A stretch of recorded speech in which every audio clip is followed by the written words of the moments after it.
Thank you so much for joining us this afternoon, which is evening for me. I'm actually here in Germany. Let me go ahead and share my screen. Going do the technical hoo-ha first. That should look good, yeah? Okay, excellent. So yeah, good afternoon and greetings from Germany. Have happy Black History Month as well. I'm so excited to have you all here with me today so I can highlight some of the acquisitions that have been made over the last 2 or 3 years. Um, this, as Maria mentioned, my name is Amanda Maples. I'm the curator of African art at the North Carolina Museum of Art. And we're going to look at these newest acquisitions in the African Art Department at the NCMA and discuss some of the updates and changes that I've made to the gallery. And then I can share my vision for African arts at the NCMA moving into the future if there's time. And then I wanted to note that over the past 3 or plus years that the NCMA has seen an unprecedented level of growth in its African art collection. And I think that's why I focused on these new acquisitions today. And this started with the hard work of Rebecca Nagy long ago, and then more recently with the work of Dr. Elizabeth Perrell, who in collaboration with Dr. Carly Forbes and Catherine McKee in around 2017 moved, and then moving into 2018 when I joined, really grew the collection and they were responsible for moving it into the East Building in 2017. And of course, now we're in 2021 and it's been growing even more. So as I've been building the collection, I've been thinking strategically as the entire curatorial team here at the NCMA has joined together to co-curate a museum-wide reinstallation of the entire permanent collection. So we're all working collaboratively, which is really amazing and a lot of fun. So naturally, I wanted to find some really compelling and exciting works that could be unveiled as part of this reinstallation, or I hope so. And then I'll show you several of those today, and I'll also show you many of which are already on display in the African galleries, so you can go see them, or it just gives you a sneak peek of what you can't see if you are not located in North Carolina or available to travel in person. So this is the first image that was taken of me when I joined the NCMA as the curator of African art in July 2018. Um, and I really like it because it shows two of my favorite images behind me, two of my favorite works, and kind of helps articulate my vision.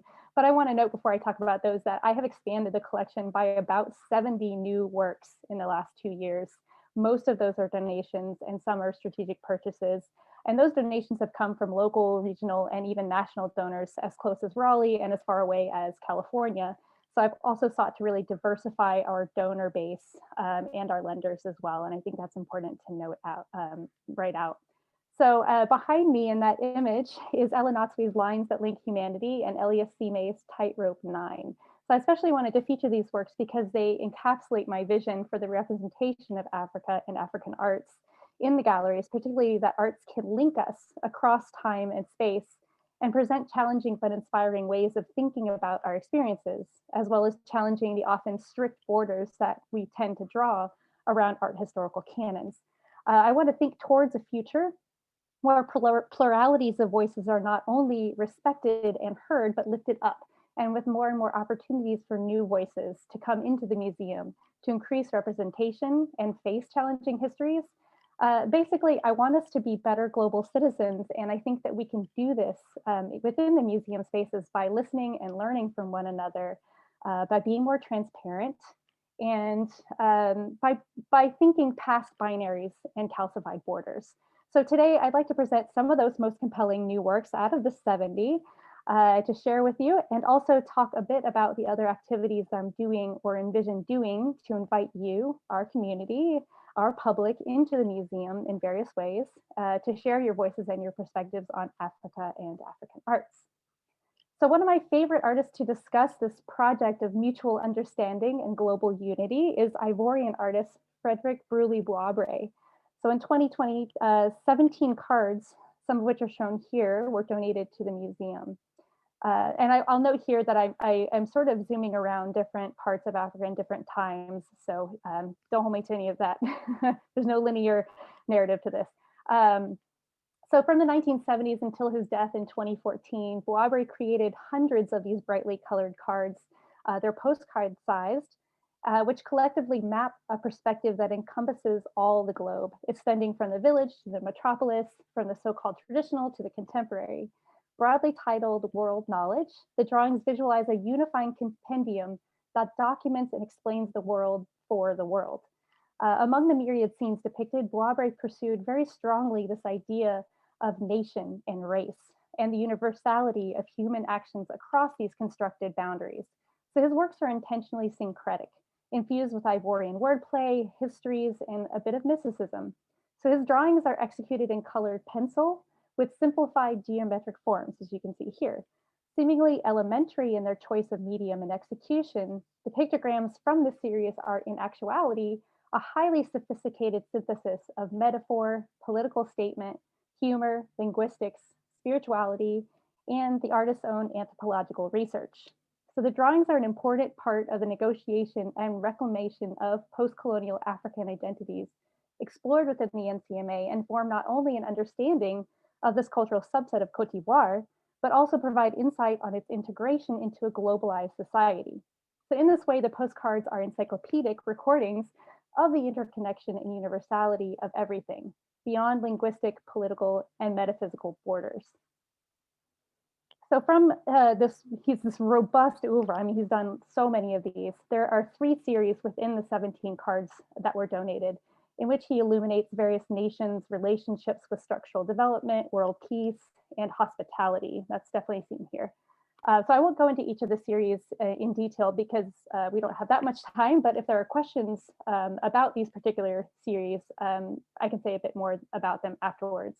And I will note that this donation is not up yet, so you're getting a sneak peek of it, but I do hope to have it up at the end of 2021, if not, then at the reinstallation. So as hopeful and positivist as Boisbré's work is, there are darker sides to history that are often obscured, sometimes intentionally. With the advent of global protests, of course, like Black Lives Matter and SARS, Rhodes Must Fall, urgently calling for social justice and the end of systemic racism, violence against Black bodies, police brutality, and on and so forth, museums have been called upon to reflect on their own institutional histories and grapple with the role that they have played in perpetuating stereotypes and inequities, both in gallery collections and representation and within their administration.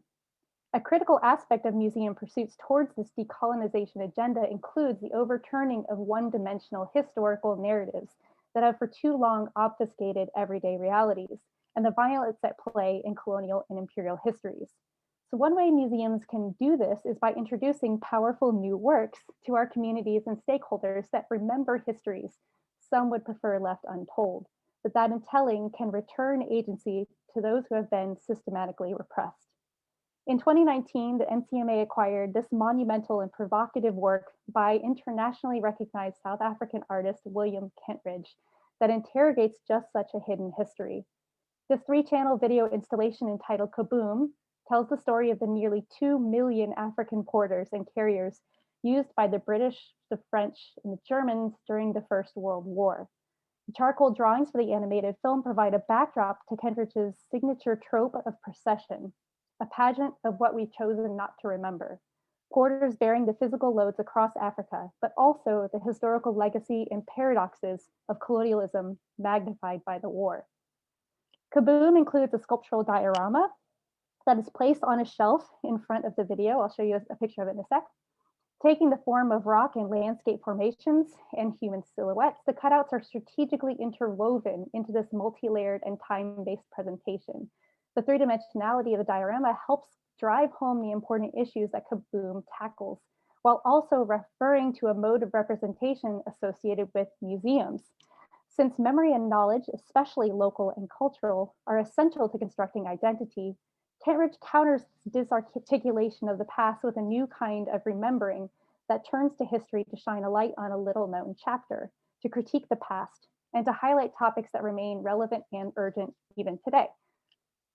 In telling even fractured narratives, we reignite memory and honor those that have been pushed to the margins.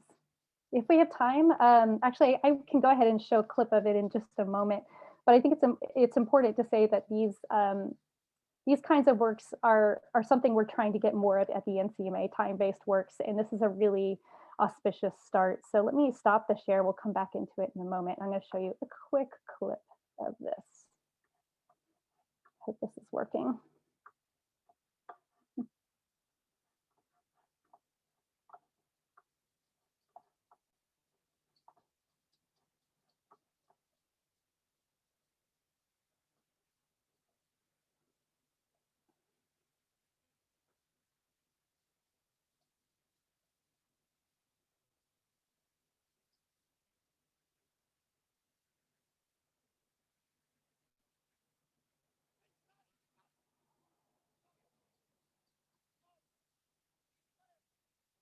And I'm going to skip ahead a little so you can see it changes gears.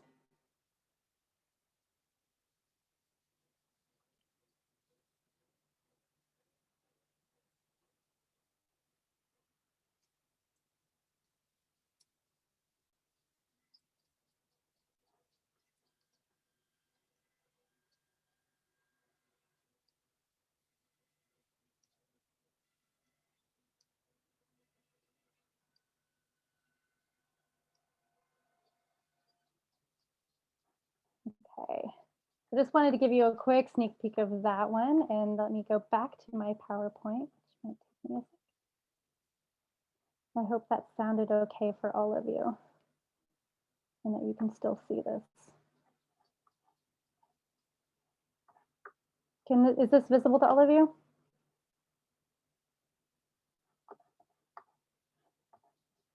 Not see anything. Yes, okay, good. There was sound. Oh no, I'm sad you couldn't hear the sound. Apologies. I forgot to share it correctly. We'll do it at the end. Yes, it's a share audio issue. Okay. All right. We'll look at that again at the end. So also from South Africa and kind of pivoting into a different time period, is this, I wanted to show a few works that were donated just before I arrived that were arranged by the amazing Dr. Elizabeth Perrell, who organized that relocation and reinstallation of the African collection into the East Building in 2017 that I mentioned. All of these beer pots and the beer pot covers, the wedding cape, were recently donated by Juliana Simmons in 2017. So this was all newly installed last month, and you can see these on view now for the first time since they were donated. So I'm excited about that. In the center, the exquisitely beaded wedding cape was assembled in the 1960s prior to a woman's marriage from strips given to her by her female family members and in-laws. So each strip would have been hand beaded and references a personal history or statement.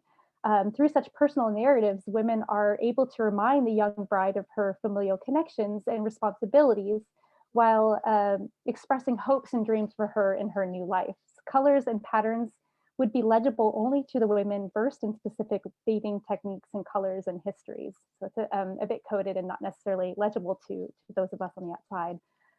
It's displayed here with a married woman's headdress and numerous splendid beer pots, as I just mentioned. So these earthenware pots are created specifically for brewing and serving low alcohol sorghum beer, which is historically a key part of Southern African nutrition and continues to be used as an offering for ancestors, as well as an expression of hospitality. So it kind of relates back to the Buabre works a little bit.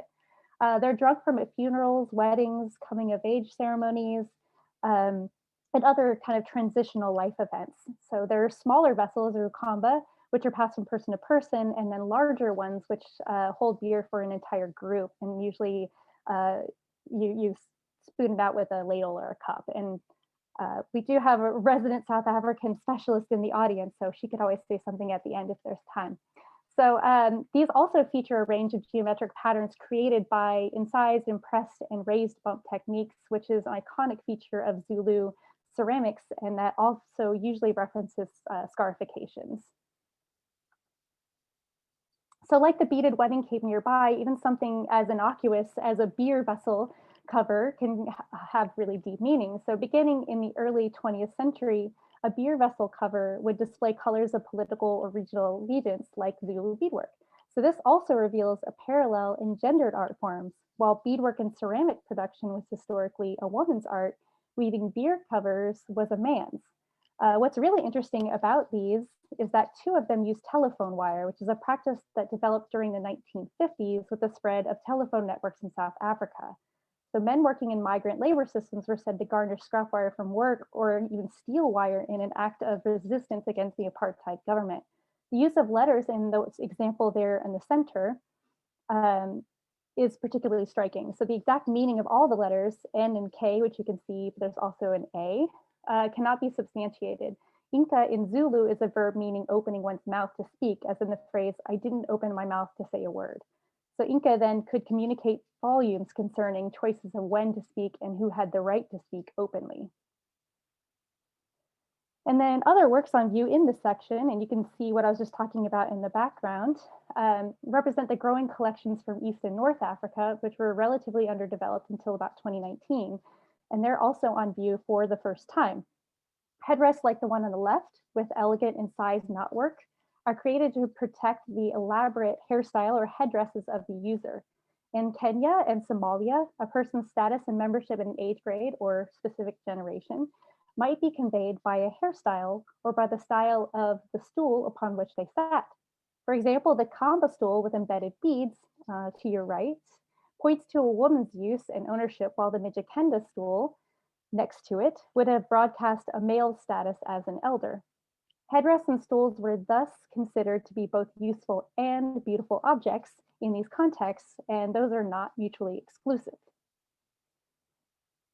Ideas like the porosity of borders and the fluidity of ideas can also be explored in thematic walls, which I've done nearby, and which also highlights an exciting couple of new acquisitions. So this selection of artworks illustrates the fusing of diverse religious beliefs, which is common to devotional, healing, and artistic expression in Africa. So many artists and spiritual practitioners are more than willing to incorporate other ideas into their practice to strengthen its potency, and this becomes, of course, all too apparent in the arts. For example, the Christian crucifixion scene to the right, which is a new acquisition, combines ancient Egyptian iconography with Arabic inscriptions and Coptic Egyptian Christianity. Further down, a Ghanaian comb is emblazoned with names, dates, domestic scenes, and religious words and symbols, alongside a Nigerian Quranic board with sacred Islamic texts. Both are positioned above an Ethiopian healing scroll, also a new acquisition that borrows from Christian iconographies and blends it with indigenous spiritual beliefs. And I should mention both of these are from North Carolina donors, and at least one of them I think is in the audience, so thank you for coming. Thank you for your support. So the aforementioned Coptic Egyptian icon on the left represents the continuation of a religious practice in existence on the continent for centuries, and I think people sometimes forget this, Christianity. However, notice the identifications above each of the people and the signage above Jesus. In Latin, INRI or INRI stands for Jesus of Nazareth, King of the Jews, but here it is written IRNI, you can see that. This is not an error, but instead reflects the rules of Arabic script, which is written from right to left. Above the cross is a triangle symbolizing the Holy Trinity with the eye of Horus or Ra, a powerful symbol of protection in ancient Egypt, depicted inside that triangle. So given Christian symbolism of the all-seeing God, this is a fitting comparison. This blending of Christian, Arabic, Coptic, and Egyptian language and iconography highlights global connectivity and the religious fusing of diverse beliefs and practices that remains a constant feature of African culture today. So the Ethiopian scroll, also on view on the right there, uses written prayers and talismanic imagery to combat demons and illnesses. So likely produced by a Dabtara, if I'm saying it correctly, who is an unordained cleric. It would have been commissioned by an individual to invoke prayers addressing any number of problems like stomach ache, sterility, or to undo a spell. Despite its connection to magic, the Ethiopian church tolerated such scrolls because their texts were often drawn from the Gospels and included images of saints and archangels like you see here. Vital to the healing process is the preparation, creation, and viewing of the scroll. So the cleric sacrifices a particular animal and washes the client in the animal's blood for purification purposes. Afterward, they create 3 to 4 strips of parchment from the skin of the animal and stitches them together into one uniform length that is equal to the height of the owner. So this scroll then, or the scrolls thus maintain a direct and powerful connection to the owner. So I think that's an important one to note with that. And then nearby, just if you turn the corner, if you're there in the gallery, You can also see more acquisitions. On the left is a porcupine quill hat that went very well with this existing tunic below it. So I was very excited to be able to match these up. They're both literally absolutely covered in porcupine quills, and they're thus protecting the owner with powerful points. And our art handlers can absolutely attest to the sharpness, the pointiness. They're definitely sharp. And right next to that is we've got a beautiful new Fulani wedding blanket recently donated by Durham-based Reggie and Celeste Hodges, also in the audience. Thank you. Often commissioned and paid for by women for the use of their husbands, these blankets provide physical protection from cold nights and mosquitoes, as well as spiritual protection. So they, in a sense, exert their power over an entire sector of the community while taking ownership of the safety of their husbands. The label text, which you can actually see here on the right, was written by UNC Chapel Hill student and NCMA curatorial intern, Sarah Frisbee. Another aspect of my work then, which I want to note, is the mentorship that I offer and the work that I do with students, young scholars, maybe students that aren't as familiar with African art. Just the opportunity to work in an area that's not necessarily familiar to you, I think, is really important. So last summer, I had 3 interns and a graduate student working for me, and almost all of them have written some of the labels that are on display in the gallery right now. So I think it's a really exciting experience for them.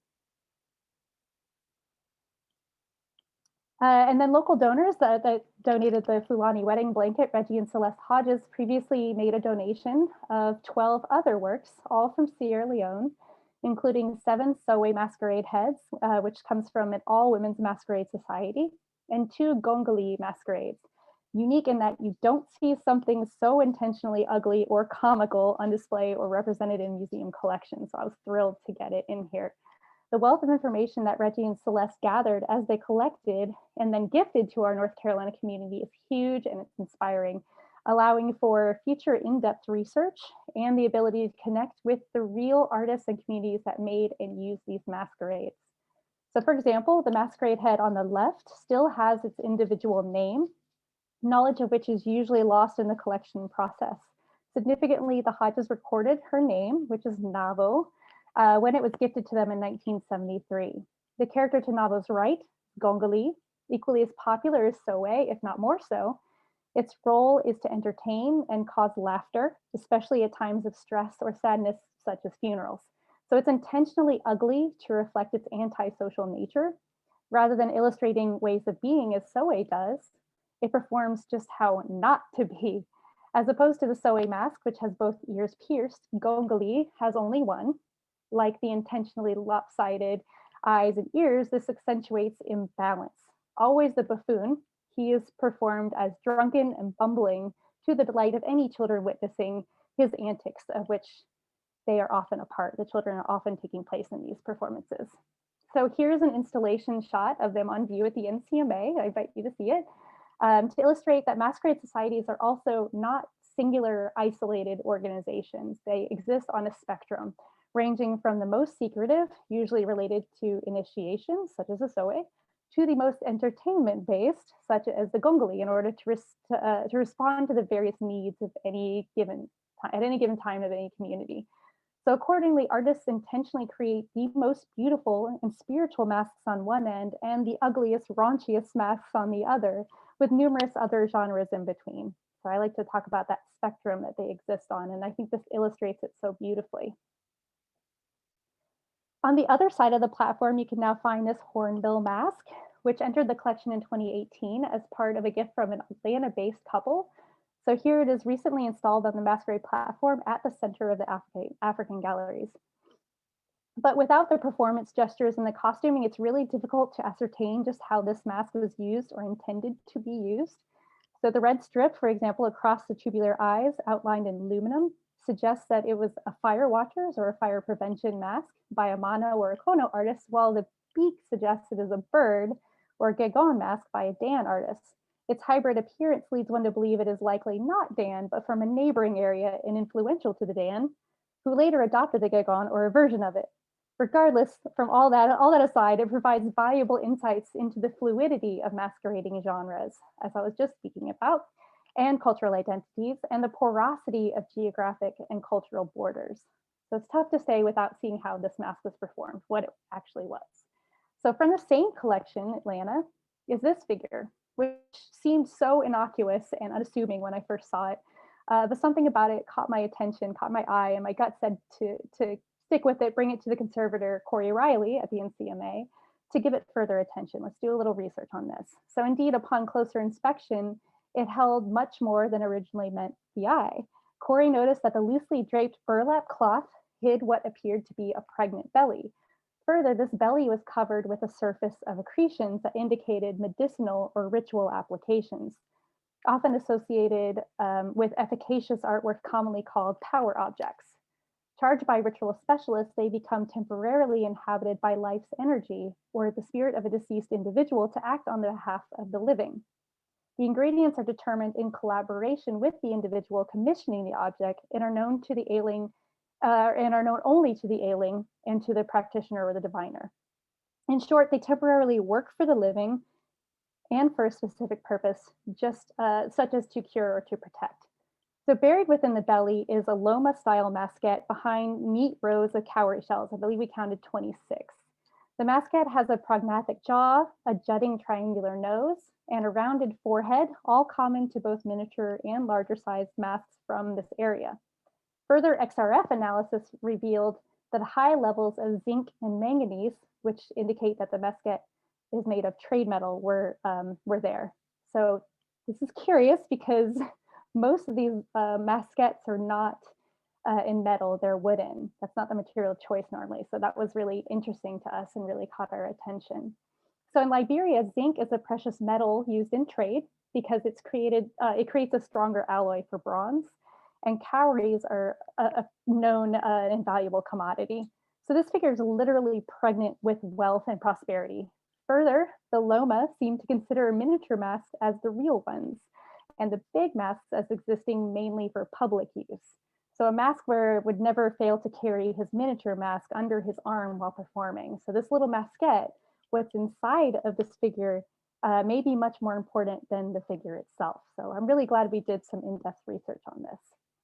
But I want to note that, like other scholars, I've questioned how far we as museum practitioners are able to or should go in terms of the substrate analysis. So after I initially co-authored this blog post with Corey about that research that I just told you about, I followed it up with a second blog post about ethical concerns because I wanted to kind of have that conversation and talk about when there are materials present or information that is intentionally meant to be obscured.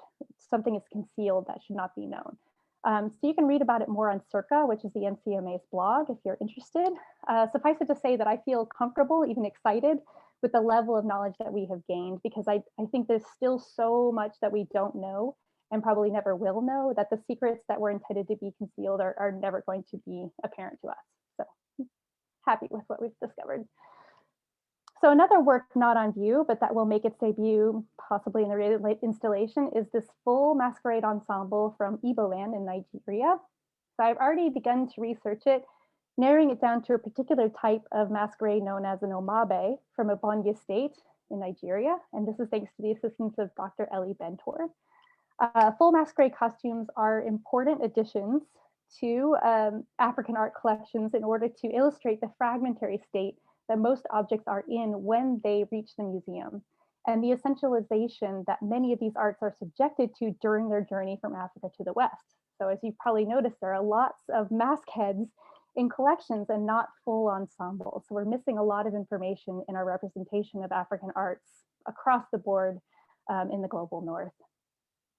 Additionally, full masquerades present valuable opportunities to discuss the multisensory nature of African arts and to challenge the manufactured notion of traditional, because these masquerades are hyper contemporary. They're always relating to the present, even if pulling or engaging with the past.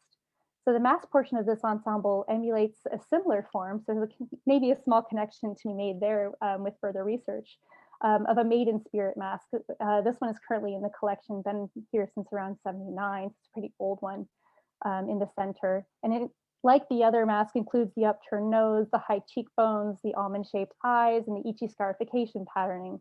So however, we would need to see, again, this omabe performed as well to confirm it's an omabe. And what you notice in the picture I've included here that Ellie Bentor provided, that the wooden form of the mask looks like it goes much more on top of the head, whereas the maiden would be in front of the face.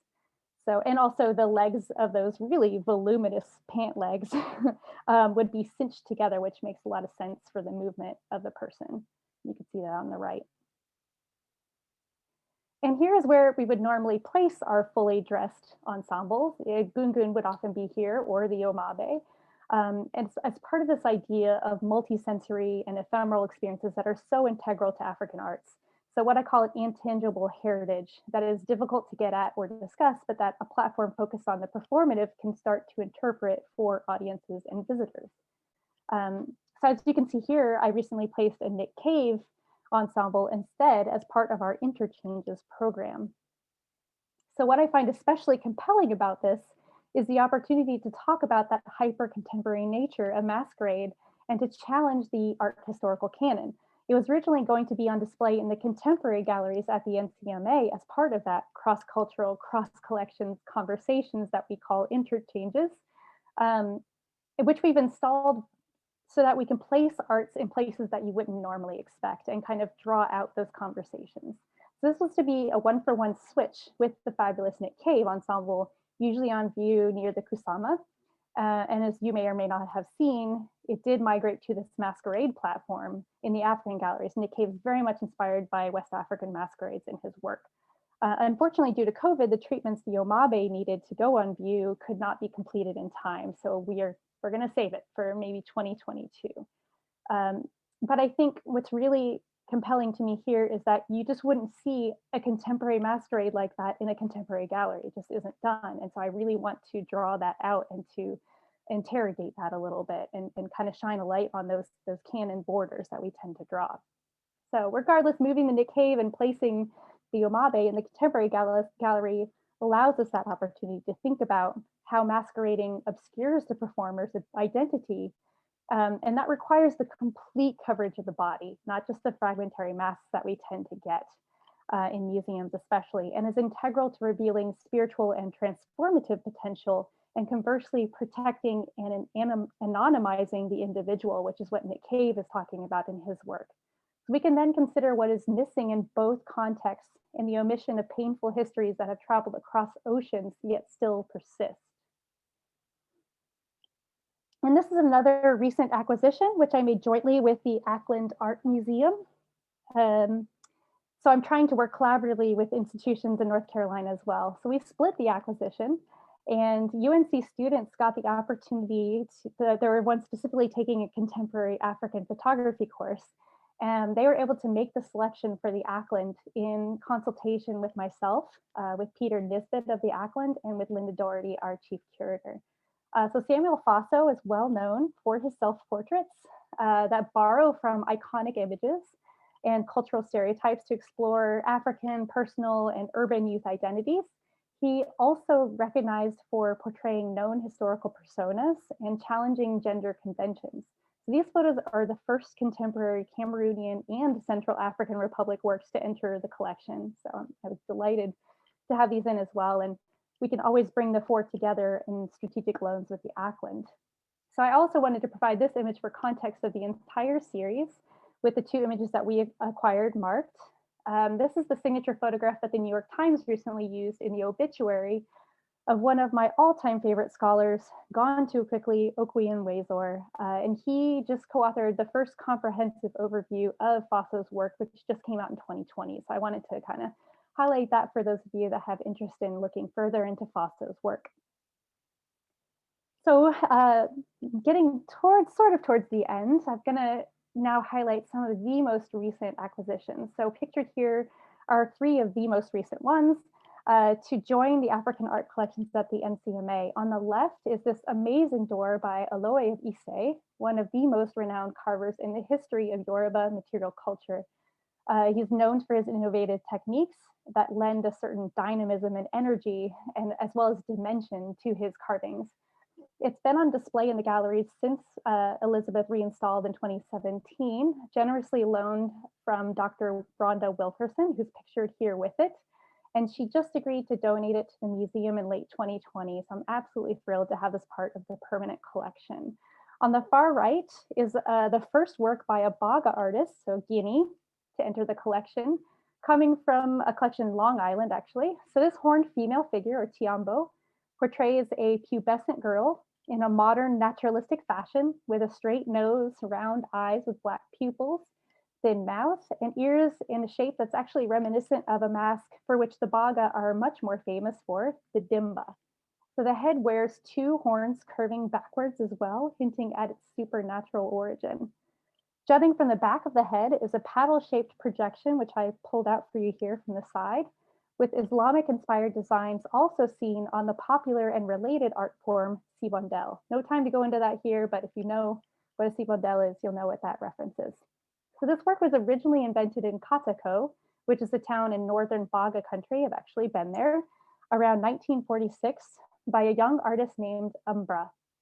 This was during a time when young sculptors of Cataco and Koba, which is in southern Baga territory, were opposing the elders in their artistic endeavors and creating new figures based off of traditional stories or Christian and Islamic imagery, and also introducing animals into the forms.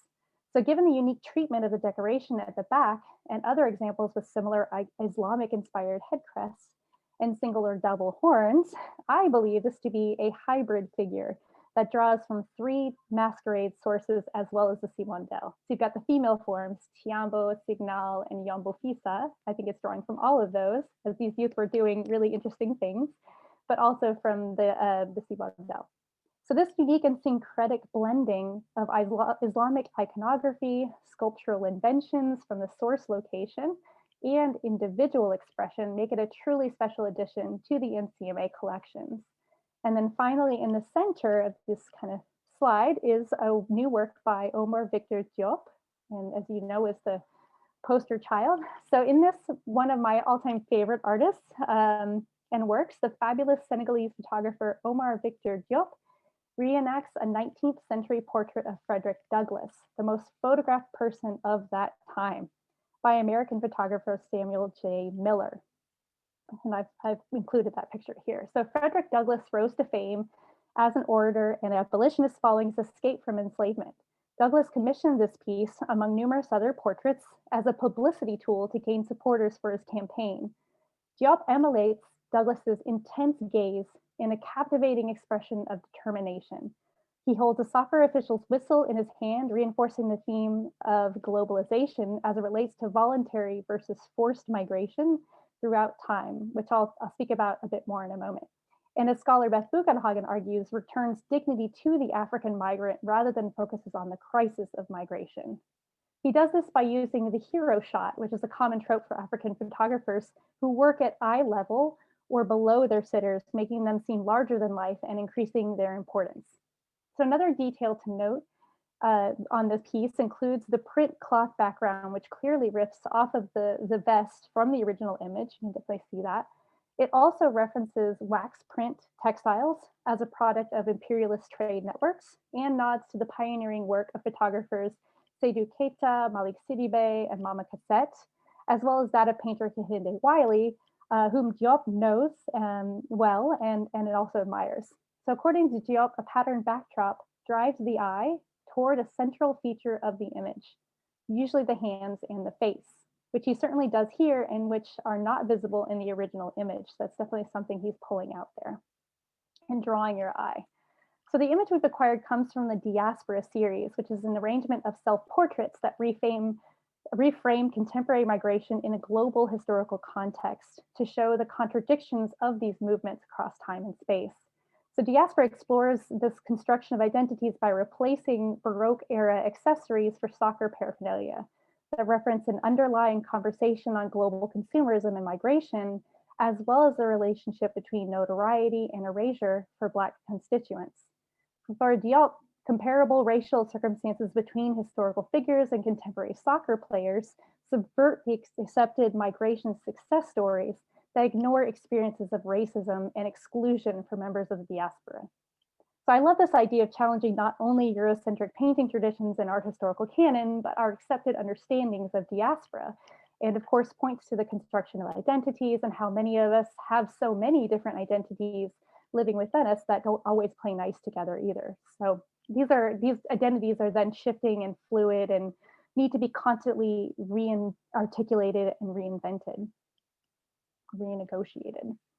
So I also wanted to note that I've tried to introduce more and more artist lectures, both virtual and in person, in exciting ways that engage our audiences with our African collections and allow the artists themselves or other stakeholders to speak. As I've said before, I think collaborations and opportunities for as many voices and perspectives to be recognized and lifted up is imperative. So here you can see a conversation I had with Omar and two other Senegalese artists, Alioune B and Seli Rabi Khan. And you can actually find this on our YouTube channel as well. And I've included the link there, which will be available. So as another way to get at and contribute to this conversation on diaspora and pluralistic experiences, and to complement our monumental Skounder Boghossian painting, which I think is also one of the most amazing in the entire collection, not just African art. And you can see it here on the left. This gift is a painting by Wosene Khosroff on the right, who is a student of Boghossians, nods to the African experience of the Caribbean and draws from Ethiopian graphic systems, liturgical symbols, architectural forms, and Pan-African motifs, cleverly employing a vocabulary of signs and symbols that link past with present and Africa with diaspora. So in both of these compositions, the traditional scripts and motifs are freed from their conventions, and like, there's a spider right there, and like jazz riffs result in engaging improvisations. When viewed in concert with the Boghossian, they show that artists were engaged in a global conversation that resulted in the artistic movement known as modernism. Modernism was not a singularly European artistic development, but a parallel movement that happened globally. So I love having this opportunity to have that conversation by juxtaposing these works, and you can actually see them together on view in the African galleries right now. So this acquisition is not as new as the others. This is from 2019. But I wanted to show it alongside that to talk about those diasporic identities and the way that artists are thinking about those constructions of identities. But back to another super recent one. As a final wickedly fun and interesting painting that will likely make its debut again in 2022. So you're getting a sneak preview of this as well as some of those others. Is this painting by Ghanaian artist Mark Anthony. So these paintings were especially popular in the 1990s at a time when traveling plays toured Ghana and would advertise different scenes of the story, as well as highlight the band that would perform at that concert party or play. So for context, I've included the black and white image of the artist with it, so you get a sense of the scale of it because it's enormous. And you can see down the center that sort of seam. That's because they fold in half to go on top of the lorries or the trucks that would take the traveling company around. So this one is entitled Farmer Saved by an Angel, and it's one of 5 concert paintings. There have been 5 of those huge folded in half paintings for the play Some Rivals Are Dangerous by Super Ya Ofori's band. And this was to be performed in 1996. So Super Ya Ofori's band is one of the most beloved Ghanaian highlife bands and played the concert party. This particular play revolves around 2 women married to the same man who are jealous of each other. As donor Michelle Gilbert writes, rivals is a word commonly used for co-wives. One of the wives wanted her rival's son to be killed, but because God does not like such evil things, it was her own child's head that was cut off instead. So I won't go into details of the full story, just that little nugget, but it catches not only the Akan idea of the inevitability of getting into trouble if you do bad deeds, but also the exchange motif, an eye for an eye, a head for a head, that runs through much of the Old Testament, classic Western theater, as well as opera. So it's kind of riffing on both of those things. The painting itself depicts the hand of God emerging from a tree stump with a Christian angel above. Opposite is a Hindu giant throwing a spear at the man, having been sent by the jealous or angry co-wife to kill him and the son of her rival wife. The man dodges. He's been saved by God and the angel. So this painting thus presents the conclusion of the concert party and the tale that would have been told again through 5 of these paintings and the performance, but it also advertises it. So that's all I have for you in terms of the new acquisitions I wanted to highlight. There are many more, but I definitely chose some of my favorites. So I wanted to circle back here, and I think we do have time. Yeah, a little bit of time. To articulate how much I value this idea of productive dialogue and input from different voices and bringing together more meaningful experiences of the arts where you can actually get in and do something with your hands, be part of a community, be part of how African arts are articulated. Um, I don't think that curators should have a singular voice. I think, and I consider myself a conduit, someone that invites other people to come in and create this articulation, this narrative of art and experience. And additionally, I think of us as a community, and this is our North Carolina museum. So I just wanted to preface a little bit of what I hope to see in the future by that. And this is some of what I'm doing at the African galleries at the NCMA is this African Voices kiosk. So it's up right now. It's not a simple installation of artwork, so I want to do something a little bit different. And I do hope that this becomes something even bigger and more experiential in the reinstallation. We'll see. But I've been working on this project that brings in African voices and involves our community more directly. So this rolled out just before COVID, unfortunately. And then it consists of those two iPad kiosks, which feature touchable screens. They're not on right now because it was COVID and when I snapped this picture. But there's touchable screens for visitors that you can interact with different artist interviews. So you can hear directly from the artists about works on view in the collection or similar works that they've created. You can watch Magdalene Odundo create a vessel, for example. Ellen Natwi in his studio planning one of those monumental works. There's a lot of great stuff on there. There's also in-depth curatorial deep dives on a few of the works in the gallery. There's some by Elizabeth Perrell, for example, by myself. Activist voices from the community, Chef Kabui from Kenya talks about the importance of food for the experience of art and for museums. I've got Reggie and Celeste Hodges, who are amazing donors from Durham, talking about how they collected and the information that they got. There's also clips from the series Afropedia, which presents different creatives in African cities, animators, DJs, dancers, just different kinds of art forms that you see. And I think that really expands our idea of what African arts is or can be.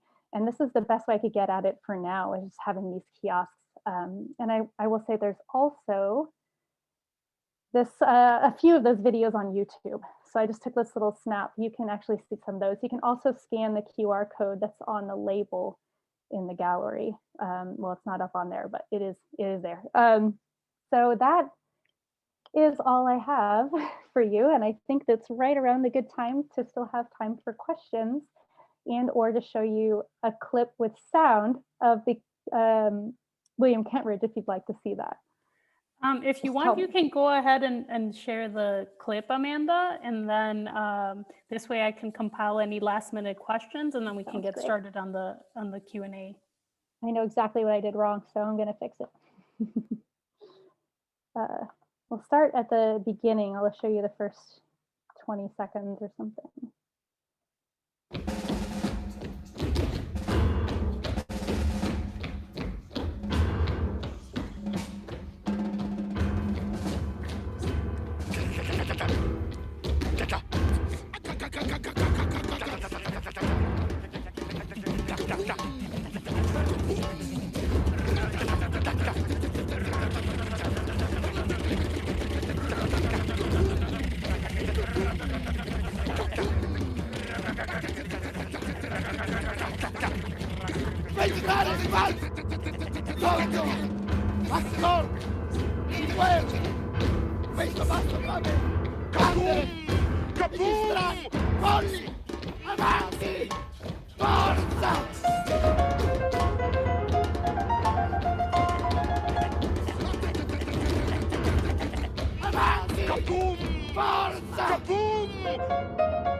Just drastically here with sound.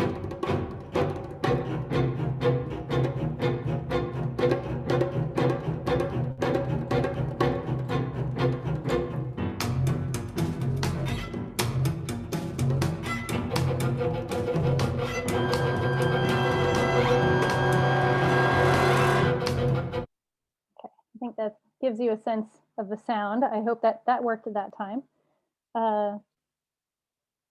Okay, so I know we have a lot of questions, so I'm going to rely on Maria to kind of pull them out for me. And I will Yes. note in the interim that that Kaboom piece, which has those cutouts, was also a performance that they did. So it's a really multi-layered experience that I think it's really important to note. And I hope we can somehow capture some of that performance when we put it on view, but we'll see. Okay, well, we did get a couple of questions. We got two that are related to your process when curating. Kaylin and an anonymous attendee want to know, in thinking about collecting, are you focusing on a few particular themes, periods, or stories? That's Kaylin's question.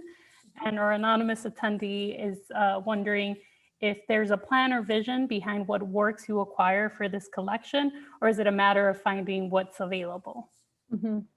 Yeah, actually, those are related questions because we do very much as a team have a collecting plan and a collecting policy. So while I'm responsible for articulating what I think is a great vision for the African collections, I'm not a silo. You know, so I talk with the entire curatorial team, with the director, and we decide what is best for our North Carolina collection, for our community, what kind of statements and themes that we might want to make or follow up on.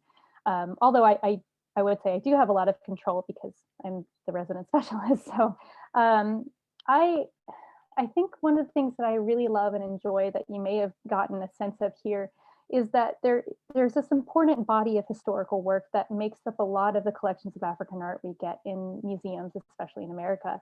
I think one of the coolest and most relevant ways to talk about this historical arts is to introduce something with a contemporary artist perspective. How are they viewing those works? How are they viewing those histories? And then use that as a way to tease out some of those histories and some of those objects. So that's one of the things I look for when I'm trying to develop the collections. I also recognize that canon that has excluded so many kinds of arts, like the ceramics that Dr. Apparel brought in, like beadwork. Those are not often included in your canonical African art collection, so I target those.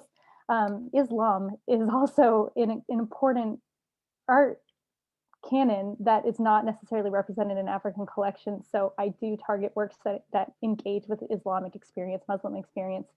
And you saw a couple of those today. I think that has been lacking, and that's an area I look to develop. North Africa, East Africa, also not considered to be as art producing as West or Central Africa. So I target those areas and thinking more broadly about kinds of arts that are produced. Urban arts like that Mark Anthony painting that show a different kind of use of arts and engagement. I think that's really important to develop, and I look at that. And so on and so forth. I could go on for a while, but I love those intersections and those juxtapositions. I hope that answers that. Great. We also got a question from Camille Turner, wondering how you decide when and how to split an acquisition with another institution. Sometimes it's financial as a decision, and sometimes it's just being neighborly. I have identified a couple of works that I really wanted for the NCMA collection, but if you're thinking broadly about which museums have what in our Triangle area, even or North Carolina, sometimes it makes more sense to go to your neighbor. So I have helped get a few other things that I can then borrow and bring into North Carolina Museum of Art. So I've helped the Ackland develop their collection in a few ways as well. And Reggie and Celeste know a bit about that. They've been really wonderful about donating to a lot of different museums, kind of recognizing that we all need a little slice of that cake. So that's how it comes about. And it was just a happy accident that there's a contemporary African photography course, and they were so thrilled to be a part of that. And they can then see that procedure, like how do we actually go about those things in museums? You don't often see behind the scenes like that. So it was really exciting for them. Great, thank you. Rebecca Nagy wants to know if you could tell us a little bit about the work you're doing in Germany and how that will impact the NCMA collection. Yes, that's a great question. So as Rebecca noticed, and I mentioned earlier, I am in Germany right now. I'm 6 hours ahead of you all. I'm working in tandem, so I'm still at the NCMA, but I'm also the research and database coordinator of the Digital Benin collection, or Digital Benin project, which is its aim is to digitally reunite all the works that were looted from the Benin Kingdom by the British in 1897. It's a really important project, especially for the field of African arts in general, for stakeholders in Nigeria and the diaspora. So I'm tracking down all of those objects in almost 150 museums and bringing them all into this database in concert with several other teammates. So we have a research team working in Nigeria that I work closely with. We have digital technicians that are helping us build all this, technology experts. That's not my strong suit. I'm more communicating and doing a lot of that art historical research to bring them together. So that's what I'm doing. And the NCMA, of course, has a handful of these objects that are related to the Benin Kingdom. So it allows us the opportunity to be part of this really important global project that's looking at those provenance histories, that's looking at those challenging, troubling, violent histories that art has come onto the market because of. So, and I've published an article about it that came out in African Arts just a couple of months ago that I was talking about those, and I actually published one of the NCMA's bells from the Benin Kingdom. So I urge you to find that if you'd like. It should be available, but I hope that answers it for you, Rebecca. That's what I'm doing. And Dave and Marie Medic want to know how many African countries are represented in the museum collection. Oh, wow, off the top of my head. I could not give you a number, not enough, I can tell you that, but I think why I noted a couple of places where it was the first work that entered from Guinea, for example, the first work from Cameroon or the Central African Republic. So I have not done a comprehensive sweep since then. I also found a bunch of jewelry from Somalia that was in a different department. So I had that transferred over. So I'd say not even half, unfortunately, but because so much of what's collected and what's focused on comes from Central or Western Africa. Just give me a little time, it'll get better. And Courtney Sissel wants to know how you came to specialize in African art specifically. And she's also adding that she's very grateful that you've brought your expertise to our museum. Oh, thank you. So I'm originally from North Carolina. Guess what, y'all? So I'm from Eastern North Carolina, and I knew nothing about art history, anthropology, and certainly not Africa or even African history or African diaspora history. And when I started learning about this, it came through doing archaeology in South Africa, frankly, and then working with collections when I was doing my master's degree in the UK on, I was focusing on something different, but I was working in a museum there. And I started working with African arts because of those experiences. And I realized how little I learned in my education and my upbringing. And I'm so thrilled and passionate about all the things that I learn. And it really shows me so much about my own experience and about our global connectivities. So obviously my job and my role then is to advocate for this to all be much more part of our own educational experiences from much earlier age. So that's how I kind of came to it. I talk about it being a sort of meandering experience. I came in through the back door. I did not study art history. I studied anthropology, visual anthropology, then visual studies. And I worked in museums for the last 17 years. And so all of that was just kind of working in concert with the research that I was doing. And again, I was so taken with so much that African art does, the experiences that you can get at, the multisensory nature of it, that I thought we can all learn so much. So why aren't we doing more in America to learn about these things? So that's my kind of my charge to myself as my career, is to help with that. Stephanie is curious about the piece on the wall behind you and wants to know if you can talk a little bit about it. These ones here. So we're renting an apartment in Germany owned by an artist, and she's in the Canary Islands. So my husband, who's a painter, these are not his, those are her artworks. And so we just have them on view behind me. This is her little office that I get to inhabit for a couple of years while I'm here. So they're not mine, but they're little paintings of like Hamburg scenes and beach scenes on driftwood. They're pretty. And Susan O'Rourke, why is it that East African art has been neglected? What types of art were overlooked previously? Yeah, that's because it's a lot of body art, scarification, beadwork, mobile arts. So like those stools and those headrests, and those were not appreciated as quote unquote art in the Euro-Western centric gaze or canon. So that's why it was largely ignored until the last couple decades, whatever. So that's part of it. Ceramics and things like that have not been as included. They think of them as more utilitarian, and that somehow doesn't work with art, and that's not the case. So they're very much work in tandem, those ideas. Great, thank you. And Megan Davis wants to know if there are any plans, when safe, to host local or traveling modern dance or masquerade troupes to perform at the NCMA for the public as a means of complementing the new mask acquisitions. Yes, I'm looking into that now. I actually am working with a young artist. His name is Michaela Wuna, who's creating a film. So he's a photographer, but he also is creating a film that includes performance. And I'm really hoping that I can bring him and his dancers in to do a performance as part of that installation. But I've also had conversations with him and many other performance artists about engaging with the collections on view in the galleries. And I want to do much more of that.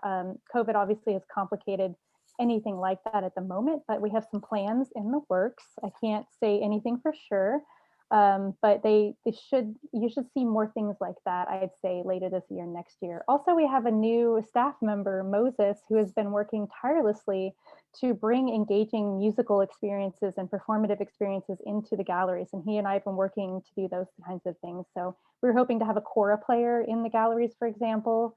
And we had a piano player that was playing classical from different sides of the canon, piano pieces to kind of challenge that idea too. So we already have some of that. And I think that we are going to try to do more with masquerade, the new masquerades. Then we can actually show it being made and performed. So new masquerade would be a really good way to do that too. Stay tuned. And Jack Hazarjian, I guess this is an idea of his. Could there be a video of Nick Cave's costume in use as a dance costume, which would parallel the videos that the NCMA offers of traditional African mass dances? That is a brilliant idea. Why didn't I think of that? No, I love that. He actually has created films too. I don't know if you've seen the film work that he's created, not just kind of recording somebody performing, which he has done, but he made like a standalone film that I urge you to look at. So that's a great idea. I'm going to take that and definitely think about it. Even on the African kiosks, the African Voices kiosk might be an interesting way to do that too. That'd be a great idea to think about for the reinstallation. So I'm glad you planted that seed. That's really smart. And Robin wants to know if the Diop photos are on display now.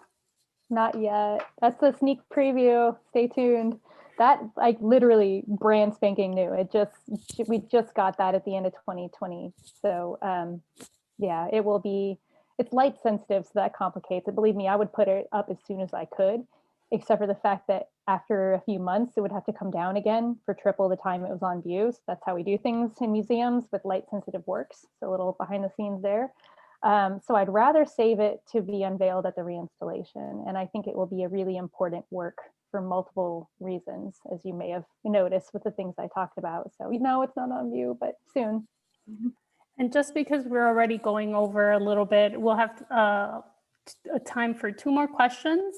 Allison, this might be a kind of elaborate question, wants to know if you can elaborate on the Muslim influence on African art.